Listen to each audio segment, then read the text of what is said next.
For those of you who are guests, I'm going to be doing a hot seat speech. I volunteered to do a speech because one of our speakers dropped out in the last, the last day or so.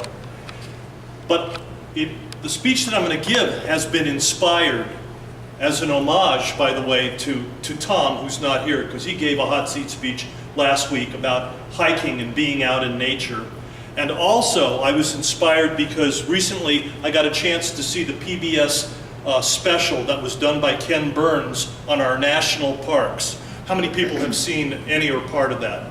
Okay, so he talked about the history of the national parks, and in the concluding segments of it, he spoke about families from America coming from across country to visit the national parks and having an experience as a family that would bind them together, and with children from the 50s and the 60s developing a love of nature.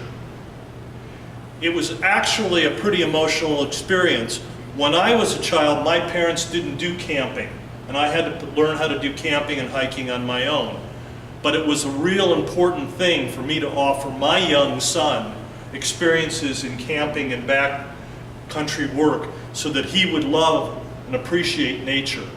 So I'm going to start by asking you a question. Have you ever been in an environment and had an experience that changed your life that you may not have expected? Many of us have, in our travels, found things that changed our lives.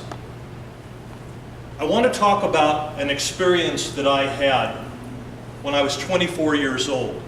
It was an experience that I anticipated in some regards and did not really understand the full impact in others.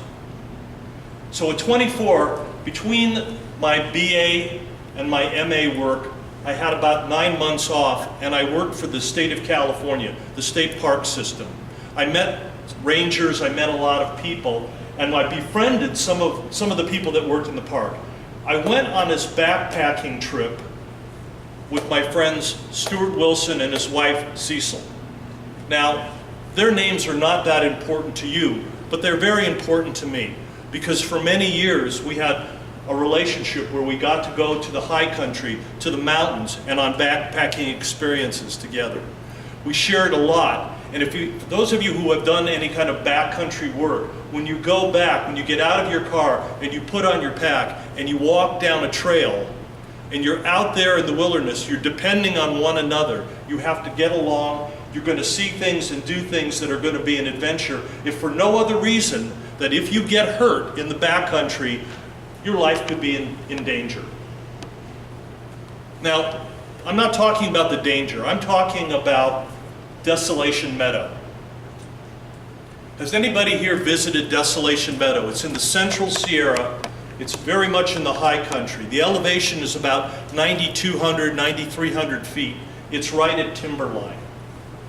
To get to Desolation Meadow, you park your car at Lake Thomas Edison. You walk around Lake Thomas Edison. At the end of our first day, we were at a place called Cold Creek. It was 13 miles into the trip. We camped there. It was a nice spot. It's on the middle fork of the San Joaquin River.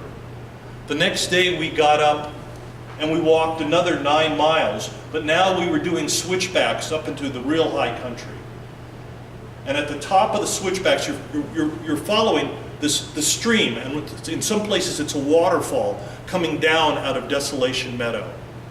And when you get to Desolation Meadow, it opens up, and you are at timberline.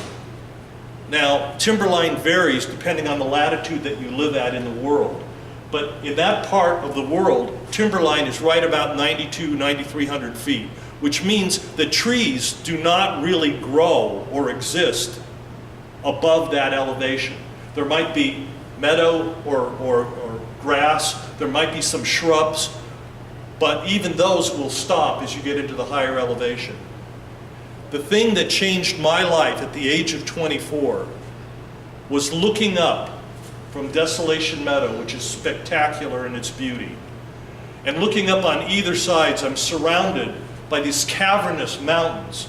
And there's no trees in my way, and there's no trees on them. There's just rock, and there's glacier. and it's juxtaposed against the clear blue sky. The feeling that I got was completely unexpected. I loved it and I appreciated it, and it was beautiful. But what I felt deep within me is that I was in God's cathedral. I was in a holy place, a holier place than I had ever been before. And it touched me deep within because I didn't expect that. I found that it touched my soul and my spirit to know that I had walked 2 days to get back there. I was at a high elevation, maybe oxygen deprived, I don't know, but I really appreciated this experience.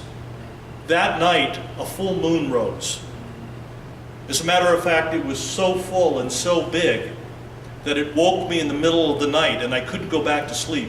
It lit the meadow almost as well as the noonday sun. And I will never forget that. And that was over 40 years ago. It was a very special moment. And I know that if you look back into your history, if you look back at your travels and the experiences you've had in life, you can find that one moment where an unexpected thing happened that could have changed your life. And if you haven't had one of those, I bless you. Go out and find one. Thank you so much.